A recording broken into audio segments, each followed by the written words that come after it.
Show ಇವನ್ ಬೇರೆ ಇಲ್ಲೇ ಇದ್ದಾನಾ?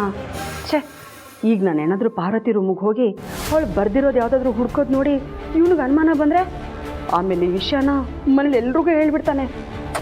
ಮೊದಲೇ ಸರಾಕದ್ದು ಆ ದಾಮಿನಿ ಪಾರ್ವತಿ ಹತ್ರ ಸಿಕ್ಕಾಕೊಂಡ್ಬಿಟ್ಟಿದ್ದೀನಿ. ಅಂಥದ್ರಲ್ಲಿ ಈಗ ನಾನು ಈ ಥರ ಕೆಲಸ ಮಾಡ್ತೀನಿ ಅಂದರೆ ಮರ್ಯಾದೆ ಹೋಗೋದು ನಂದೇ. ಈಗ ನಾನು ಏನಪ್ಪ ಮಾಡಲಿ? ಹಾಂ, ಮೊದಲು ಇವನ್ನ ಇಲ್ಲಿಂದ ಕಳಿಸ್ಬೇಕು. ಚೆನ್ನಪ್ಪ ಮೇಡಮ್, ಇಲ್ಲಿ ನಿಂತ್ಕೊಂಡು ಏನು ಮಾಡ್ತಿದ್ಯಾ? ಫೋನಲ್ಲಿ ನೀನು ಹೆಂಡತಿ ಹತ್ರ ಮಾತಾಡ್ತಿದ್ದೆ ಮೇಡಮ್. ಅದು ನನಗೂ ಕಾಣಿಸ್ತಾ ಇದೆ. ನಿನ್ನ ಫೋನಲ್ಲಿ ಮಾತಾಡೋಕ್ಕೆ ನಿನಗೆ ಬೇರೆ ಯಾವ ಜಾಗನೂ ಸಿಗ್ಲಿಲ್ವಾ? ಇದೇ ಜಾಗ ಬೇಕಿತ್ತಾ? ಈಗೇನು ಮೇಡಮ್, ಇಲ್ಲಿಂದ ಹೊರಡ್ಬೇಕಾ? ಕಣಿ ಕೇಳು, ಹೋಗ್ತಾ ಇರು ಇಲ್ಲಿಂದ. ಒಂದು ನಿಮಿಷ, ಪಾರು ಎಲ್ಲಿ? ನನಗೆ ಗೊತ್ತಿಲ್ಲ ಮೇಡಮ್. ಸರಿ ಹೋಗು.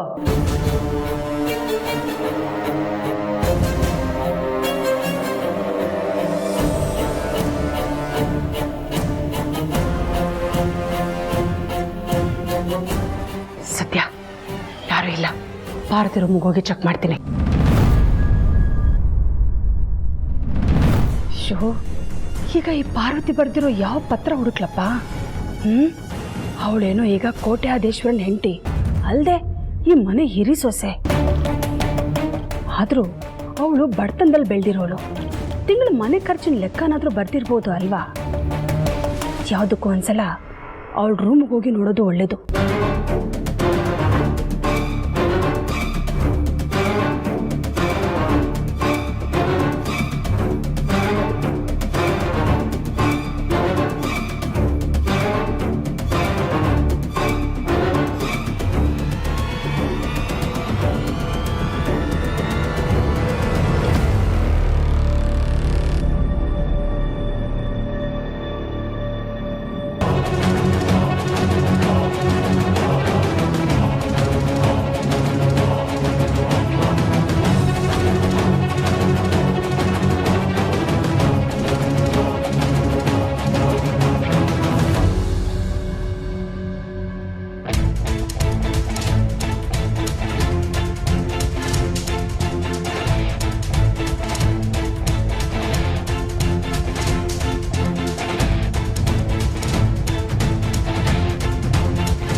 ಹಲೋ, ಏನು ಮಾಡ್ತಾ ಇದೆಯಾ ಪಾರು?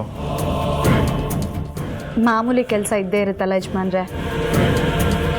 ನಂದು ಅದೇ ಮಾಮೂಲಿ ಕೆಲಸ. ಆದರೆ ಇವತ್ತು ಯಾಕೋ ಸ್ವಲ್ಪ ಬೇಜಾರು. ಅಯ್ಯೋ, ನೀವು ಹಾಗಂತ ಏನೇನೋ ಕೇಳಂಗಿಲ್ಲ ಯಜಮಾನ್ರೆ, ಈಗಲೇ ಹೇಳ್ತಾ ಇದ್ದೀನಿ.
ನಾನಿಲ್ಲಿದ್ದೀನಿ. ಕಂದ ಎಲ್ಲೋದೆ? ಸಾರಥಿ ನಾನಿಲ್ಲಿದ್ದೀನಿ. ಬಂದೆ ಬಂದೆ ತಡಿ. ಅರೆ ಎಲ್ಲೋಗ್ಬಿಟ್ಲು ಇವಳು? ಸಾರಥಿ ನಾನಿಲ್ಲಿದ್ದೀನಿ. ಇಲ್ಲಿದ್ಯಾ? ಬಂದೆ ತಡಿ. ಏಯ್ ಸಿಕ್ಕಾಕೊಂಡ್ಬಿಟ್ಟೆ. ಕಂದ ಔಟ್. ನಿನ್ ಜೊತೆ ಆಟ ಆಡಿ ನನಗಂತೂ ಸುಸ್ತಾಗೋಯ್ತು. 2 ನಿಮಿಷ ರೆಸ್ಟ್ ಮಾಡು. ಇನ್ನೊಂದು ಸ್ವಲ್ಪ ಆಟ ಆಡ್ವಲ್ಲ? ಆಟ ಆಡಿದ್ ಸಾಕು ಕಂದ. ಯಜಮಾನ್ರೆ ನೀರು ತಗೊಳ್ಳಿ. ಈಗ ನಮ್ಮ ಪುಟಾಣಿ ಹಾಲು ಕುಡಿತಾಳೆ.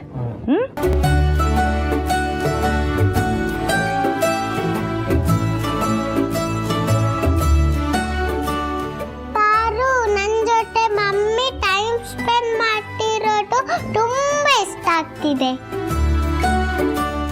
ಆದ್ರೆ ನೀನೇ ಊಟ ತಿಂಡಿನ ಮಾಡ್ಕೊಡು ಪಾರು. ಯಾಕೆಂದ್ರೆ ನೀನ್ ಮಾಡಿದ್ರೆ ನಂಗೆ ಊಟ ತಿಂಡಿ ಇಷ್ಟ ಆಗೋದು. ಹೌದಾ ಬಂಗಾರಿ? ಸರಿ ಕಂದ, ಇನ್ಮೇಲೆ ನಾನೇ ಮಾಡ್ಕೊಡ್ತೀನಿ. ಸಾರಥಿ ಯಾವಾಗ್ಲೂ ನನ್ನ ಜೊತೆಗೆ ಆಟ ಆಡ್ತಿರ್ಬೇಕು, ಆಯ್ತಾ? ಓಹೋ, ಹಾಗೆ ಆಟ ಆಡ್ತಿರ್ಬೇಕು ಅಂದ್ರೆ ನೀನು ಸಾರಥಿನ ಅಪ್ಪ ಅಂತ ಕರಿಬೇಕು, ಪಾರುನ ಅಮ್ಮ ಅಂತ ಕರಿಬೇಕು.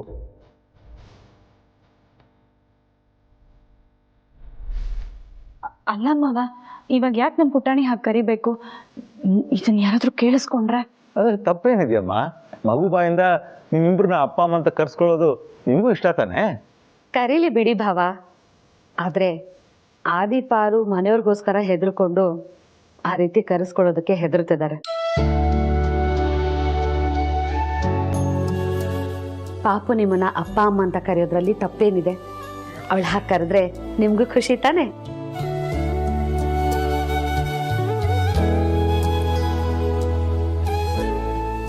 ಹಾ ಚಿಕ್ಕಮ್ಮ, ಖುಷಿನೇ. ಮತ್ತೆ ಕರೆಸ್ಕೊಳ್ಳಿ. ಚಿಕ್ಕತ್ತೆ ಬೇಡ, ಸುಮ್ಮನೆ ಇರಿ. ಯಾಕಮ್ಮ ಬೇಡ ಅಂತಿದ್ಯಾ? ಅದ್ರಲ್ಲಿ ತಪ್ಪೇನಿದೆ? ತಪ್ಪು ಅಂತ ಅಲ್ಲ ಮಾವ. ಹಾಗಾದ್ರೆ ಕರೀಲಿ ಬಿಡು ಪಾರು. ಮಗು ನಿಮ್ಮಿಬ್ಬರನ್ನು ಅಪ್ಪ ಅಮ್ಮ ಅಂತ ಕರೆದ್ರೆ ನಿಮಗೆಷ್ಟು ಖುಷಿ ಆಗುತ್ತೋ ಆದ್ರೂ ಹೆಚ್ಚು ನಮಗ್ ಖುಷಿ ಆಗುತ್ತೆ. ಅಷ್ಟಕ್ಕೂ ಜನನಿ ಏನ್ ಮನೇಲಿ ಇಲ್ವಲ್ಲ? ಓ, ಹಾಗಿದ್ಮೇಲೆ ಅಪ್ಪ ಅಮ್ಮ ಅಂತ ಕರಿಬೋದು. ಹಾ, ಕರೆಕ್ಟ್ ಭಾವ. ಪುಟಾಣಿ, ಎಲ್ಲಿ ಸಾರಥಿನು ಪಾರುನು ಅಪ್ಪ ಅಮ್ಮ ಅಂತ ಪ್ರೀತಿಯಿಂದ ಕರಿ ನೋಡೋಣ.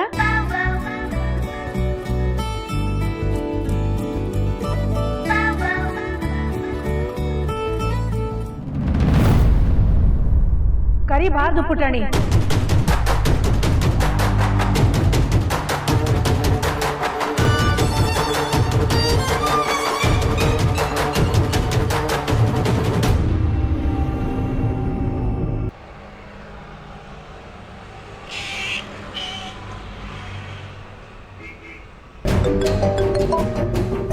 ಹಲೋ, ಹೇಳಿ ಚಿಕ್ಕಮ್ಮ. ಏನ್ ಮಾಡ್ತಿದ್ಯಮ್ಮ? ಏನ್ ಮಾಡ್ಲಿ ಚಿಕ್ಕಮ್ಮ, ಆಫೀಸಲ್ಲಿ ಇದ್ದೀನಿ. ಇಂಪಾರ್ಟೆಂಟ್ ಏನೂ ಇಲ್ಲ ಅಂದ್ರೆ ನಾನು ಹೊರಡುವಾಗ ಫೋನ್ ಮಾಡ್ಲಾ? ಜನನಿ ಪುಟ್ಟ, ಅದು ನಾನು ನಿನ್ನ ಹತ್ರ ಒಂದು ಮುಖ್ಯವಾದ ವಿಷಯ ಮಾತಾಡಬೇಕಾಗಿತ್ತು, ಅದಕ್ಕೆ ಫೋನ್ ಮಾಡಿದೆ ಕಣಮ್ಮ. ಮುಖ್ಯವಾದ ವಿಷಯನಾ? ಸರಿ, ಅದೇನು ಹೇಳಿ. ಇಷ್ಟು ದಿನ ಆದಿತ್ಯ ಪಾರ್ವತಿ ರಹಸ್ಯವಾಗಿಟ್ಟಿದ್ದನ್ನ ನಾನು ನೋಡಿದೆ. ರಹಸ್ಯನಾ? ಏನ್ ರಹಸ್ಯ? ಆದಿತ್ಯ ತನ್ನ ಹೆಸರಲ್ಲಿರೋ ಎಲ್ಲ ಆಸ್ತಿನೂ ನಿನ್ ಮಗಳ ಹೆಸರಿಗೆ ಬರ್ಸಿದ್ದಾನೆ.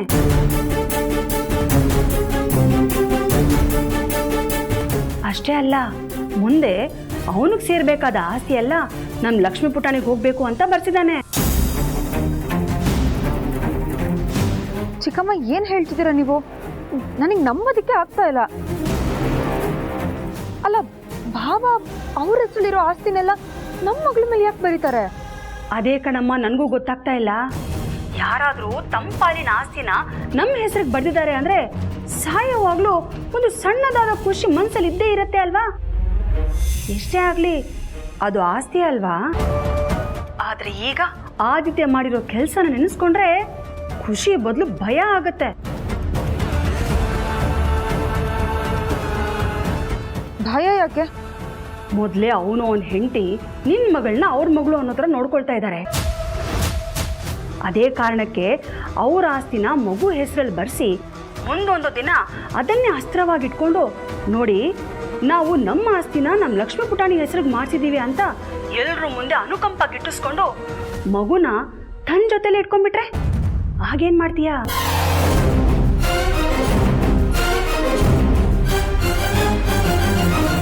ಮೊದಲೇ ಆ ಪಾರ್ವತಿಗೆ ಮಕ್ಕಳಾಗೋ ಯೋಗನೂ ಇಲ್ಲ. ಹಾಗಾಗಿ ನಮ್ಮ ಪುಟಾಣಿನೇ ಅವ್ರ ಮಗಳಾಗಿ ಯಾಕೆ ಇಟ್ಕೋಬಾರ್ದು ಅನ್ನೋ ದುರಾಲೋಚನೆಗೆ ಬಂದು ಈ ಉಪಾಯ ಮಾಡಿರ್ಬೋದು ಅಲ್ವಾ?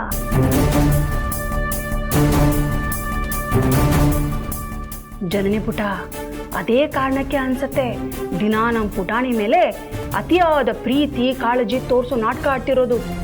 ಈಗಾಗಲೇ ಎಲ್ರ ದೃಷ್ಟಿಯಲ್ಲಿ ಮಗುನ ನಾವೇ ಚೆನ್ನಾಗಿ ನೋಡ್ಕೊಳ್ತಾ ಇರೋದು ಅನ್ನೋ ಥರ ತೋರಿಸ್ಕೊಳ್ತಾ ಇದ್ದಾರೆ. ನಾಳೆ ದಿನ ಇದೇ ಆಸ್ತಿ ವಿಷಯದಲ್ಲಿ ಮಗುನ ತಮ್ಮ ವಶ ಮಾಡ್ಕೊಂಡ್ಬಿಟ್ರೆ ಹಾಗೇನ್ ಮಾಡ್ತೀಯಾ?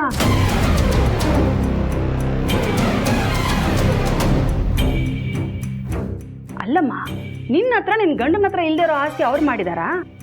ಅಷ್ಟಕ್ಕೂ ನೀನ್ ಹೆತ್ತ ಮಗು ಹೆಸರಲ್ಲಿ ಅವ್ರು ಯಾಕೆ ಆಸ್ತಿ ಬರೀಬೇಕು? ಅವ್ರಿಗೆ ಯಾರ ಅಧಿಕಾರ ಕೊಟ್ಟಿದ್ದು? ಯಾರನ್ನ ಕೇಳಿ ನಿರ್ಧಾರ ತಗೊಂಡ್ರು?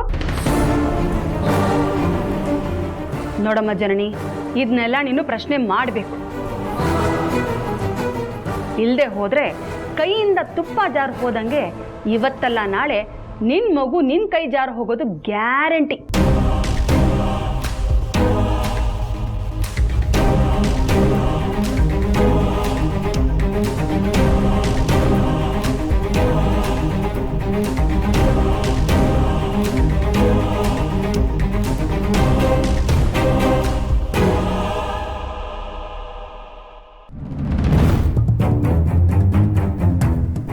ಏನ್ ರಘು ಇದು? ದಾಮಿನಿ ಏನೋ ಮನ್ಸಿಗೆ ಬಂದಾಗ ಮಾತಾಡ್ತಾಳೆ ಅಂತ ನೀವು ಅದನ್ನೇ ಸೀರಿಯಸ್ ಆಗಿ ತಗೊಂಡು ಸಪೋರ್ಟ್ ಮಾಡ್ತಿದ್ದೀರಲ್ಲ. ಹಾಗಲ್ಲ ಅಖಿಲ, ಪುಟಾಣಿ ಆದಿತ್ಯ ಪಾರ್ವತಿನ ಅಪ್ಪ ಅಮ್ಮ ಅಂತ ಕರೆಯೋದ್ರಲ್ಲಿ ತಪ್ಪೇನಿದೆ? ಎಷ್ಟೇ ಆದರೂ ಅವರು ದೊಡ್ಡಪ್ಪ ದೊಡ್ಡಮ್ಮ ತಾನೆ.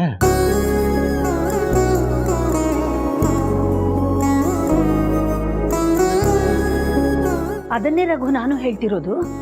ಅಲ್ಲ ಅಂತ ಎಲ್ಲಿ ಹೇಳ್ದೆ? ಅವರಿಬ್ರು ದೊಡ್ಡಪ್ಪ ದೊಡ್ಡಮ್ಮ, ಅಪ್ಪ ಅಮ್ಮ ಅಲ್ಲ.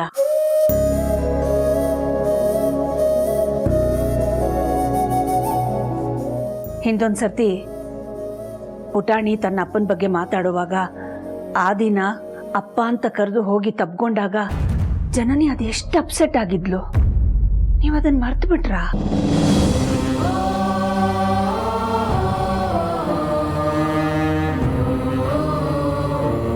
ನೀನು ಅಲ್ಲೇ ಇದೆಯಲ್ಲ ದಾಮಿನಿ, ನೀನು ಮರ್ತು ಬಿಟ್ಟಿಯಾ? ಹೌದು ಅಕ್ಕ, ಇದ್ದೆ. ಅಲ್ಲೇ ಇದ್ದು ವಿಷಯದ ಸೂಕ್ಷ್ಮತೆ ಗೊತ್ತಿದ್ರೂ ಮಗು ಹತ್ರ ಅಪ್ಪ ಅಮ್ಮ ಅಂತ ಕರಿ ಅಂತ ಹೇಳ್ತಿದೀಯಲ್ಲ, ಸರಿನಾ? ಸಾರಿ ಅಕ್ಕ.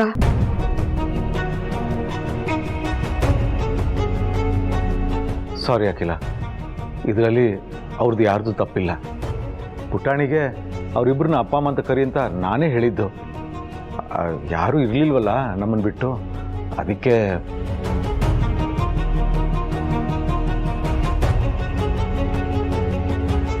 ಯಾಕೆ ಯಾರು ಪರಿಸ್ಥಿತಿನ ಅರ್ಥ ಮಾಡ್ಕೋತಿಲ್ಲ? ಜನನಿಗಿದು ಗೊತ್ತಾದ್ರೆ ಅದರಿಂದ ಆಗೋ ಪರಿಣಾಮನ ಯಾರಾದ್ರೂ ಯೋಚನೆ ಮಾಡಿದೀರಾ?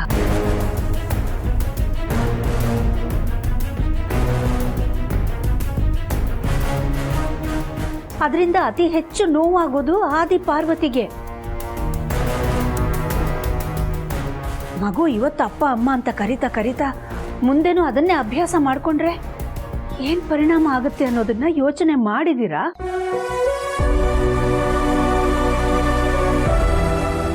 ಒಂದು ಮಾತು ನಾವೆಲ್ಲರೂ ನೆನ್ಪಿಟ್ಕೋಬೇಕು. ಆದಿ ಪಾರ್ವತಿ ಪುಟಾಣಿಗೆ ಯಾವತ್ತೂ ದೊಡ್ಡಪ್ಪ ದೊಡ್ಡಮ್ಮನೆ ಹೊರತು ಅಪ್ಪ ಅಮ್ಮ ಆಗಕ್ಕಾಗಲ್ಲ.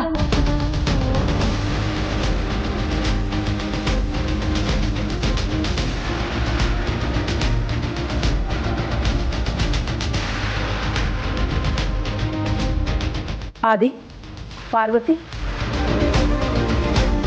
ಪುಟಾಣಿ ನಿಮ್ಮಿಬ್ಬರನ್ನ ಅಪ್ಪ ಅಮ್ಮ ಅಂತ ಕರಿಬೇಕು ಅಂತ ನಿಮ್ಗಿಬ್ರಿಗೂ ಆಸೆ ಇದೆಯಾ?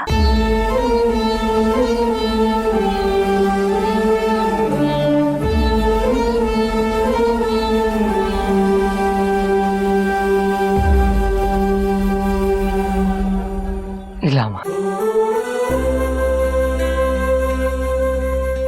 ಇಲ್ಲ ಅತ್ಯಮ್ಮ.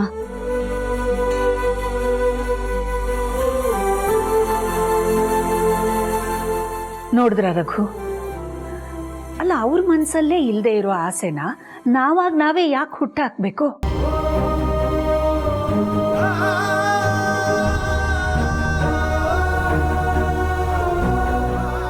ಆಗಿರೋ ಸಮಸ್ಯೆನ ಬಗೆಹರಿಸ್ಕೊಳ್ಳೋಕೆ ಪ್ರಯತ್ನ ಪಡಬೇಕೇ ಹೊರತು ಹೊಸದಾಗಿ ಸಮಸ್ಯೆನ ತಂದ್ಕೋಬಾರ್ದು. ದಯವಿಟ್ಟು ಯಾರು ನನ್ನ ಮಾತಿಂದ ಬೇಜಾರಾಗಬೇಡಿ.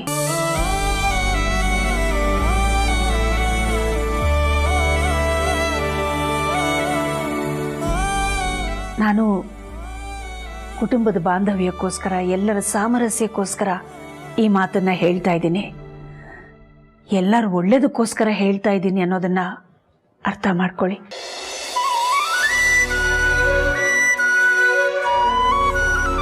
ಪುಟಾಣಿ, ಇಲ್ಲಿ ಬಾಮ್ಮ. ನಾನು ನಿನ್ಗೊಂದು ಮಾತು ಹೇಳ್ತೀನಿ, ಕೇಳ್ತೀಯಾ?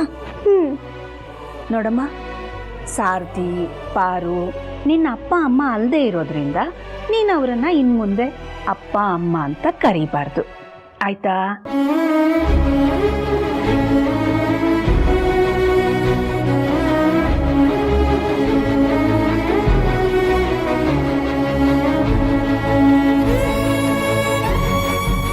ನಾವು ಎಲ್ಲ ಇದನ್ನ ನೆನ್ಪಿಟ್ಕೋಬೇಕು. ಪಾರ್ವತಿ, ಮಗುಗೆ ಹಾಲು ಬಿಸ್ಕೆಟು ತಿನ್ಸಮ್ಮ. ಹೋಗಮ್ಮ ಪುಟಾಣಿ.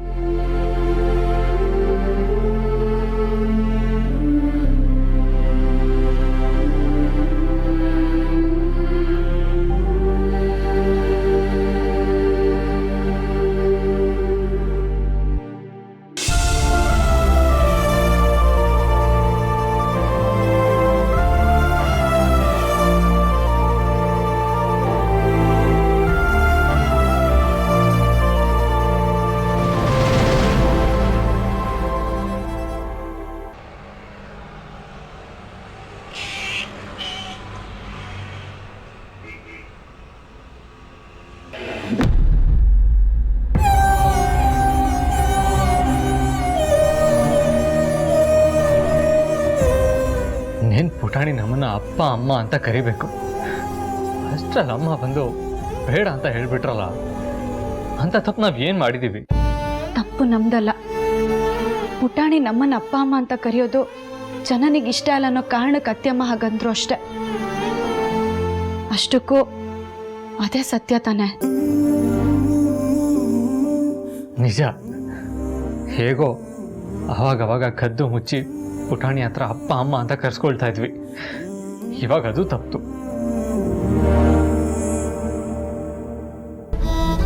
ಇಷ್ಟು ದಿವಸ ಇಲ್ದೇ ಇರೋ ಆಸೆ ಇವಾಗ ಯಾಕೆ ಯಜಮಾನ್ರೆ? ನಾವು ಮಗುನೇ ಬಿಟ್ಕೊಟ್ಟಿದ್ದೀವಿ ಅಂತ ಅಂದಮೇಲೆ ಆ ಮಗು ನಮ್ಮನ್ನ ಅಪ್ಪ ಅಮ್ಮ ಅಂತ ಕರಿಬೇಕು ಅಂತ ನಾವ್ ಯಾಕೆ ಬಯಸ್ಬೇಕು? ನಾವು ಹೆತ್ತ ಮಗು ಜೊತೆಗೆ ನಮಗೆ ಸರಿಯಾಗಿ ಸಮಯ ಕಳೆಯೋದಕ್ಕಾಗ್ತಾ ಇಲ್ಲ. ಜನ ನೀನು ನೋಡಿದ್ರೆ ನಿನ್ನ ಜೊತೆ ಸರಿಯಾಗಿ ಮಾತಾಡ್ತಾ ಇಲ್ಲ. ಅಮ್ಮ ಪುಟಾಣಿಗೆ ಇವ್ರನ್ನ ಇನ್ಯಾವತ್ತೂ ಅಪ್ಪ ಅಮ್ಮ ಅಂತ ಕರಿಬಾರ್ದು ಅಂತ ಹೇಳಿದ್ರು. ಇದೆಲ್ಲ ಯಾವಾಗ ಸರಿ ಹೋಗುತ್ತೆ? ಇಂಥ ಪರಿಸ್ಥಿತಿ ಯಾರಿಗೂ ಬರಬಾರ್ದು. ಏನು ಮಾಡೋದಕ್ಕಾಗಲ್ಲ ಯಜಮಾನ್ರೆ. ಎಲ್ಲ ದೇವ್ರ ಮೇಲೆ ಭಾರ ಹಾಕಿ ಇದ್ದಿದ್ರಲ್ಲಿ ನೆಮ್ಮದಿ ಪಡ್ಕೋಬೇಕು, ಸಿಕ್ಕಿದ್ರಲ್ಲಿ ಖುಷಿ ಪಡ್ಕೋಬೇಕು. ಜಾಸ್ತಿ ಯೋಚನೆ ಮಾಡಬೇಡಿ. ನಾನು ಹೋಗಿ ಜನನಿಗೆ ಕಾಫಿ ಮಾಡ್ಕೊಡ್ತೀನಿ. ಆಫೀಸಿಂದ ಬಂದಿರ್ತಾಳೆ ಅನ್ಸುತ್ತೆ. ಅವಳು ನಿನಗೆ ಎಷ್ಟೇ ನೋವು ಕೊಟ್ಟರು ನಿನ್ಗೆ ಅವಳ ಮೇಲಿನ ಕಾಳಜಿ ಕಮ್ಮಿ ಆಗಲ್ಲ ಅಲ್ವಾ? ಅವಳು ಎಷ್ಟೇ ಆಗಲಿ ನನ್ನ ತಂಗಿ ಅಲ್ವಾ ಯಜಮಾನ್ರೆ?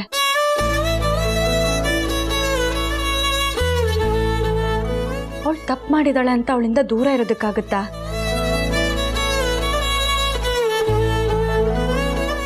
ಸಮಯ ಬಂದಾಗ ಎಲ್ಲ ಅವಳಿಗೆ ಅರ್ಥ ಆಗುತ್ತೆ ಬಿಡಿ.